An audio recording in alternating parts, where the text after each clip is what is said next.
Okay, let's look at installing OmniMarkz. You need to download the DMG file, which you should have received a link for when you purchased. Once you have that downloaded, double-click on that. That will bring up the installer window, which is a simple drag and drop. So just drag that there. That'll copy that into the applications folder, and we can now eject the disk image. So now we're ready to start up OmniMarkz. I have a shortcut down here. So first time you start up, you'll see this.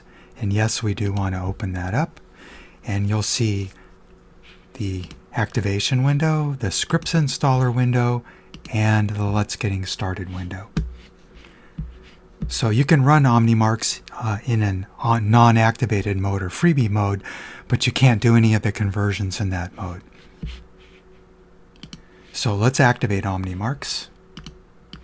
And you do that by using the email address that when you purchased, you need to enter that in.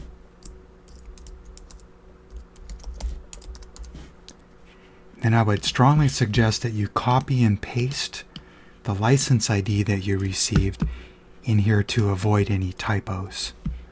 So if for some reason you mistype or it has a wrong character, if I delete a character, you can see the activate button is no longer available. And if I put in an incorrect character and try and activate, I'm going to get an error message. So let's go ahead and activate. I do need to be connected to the internet in order to activate.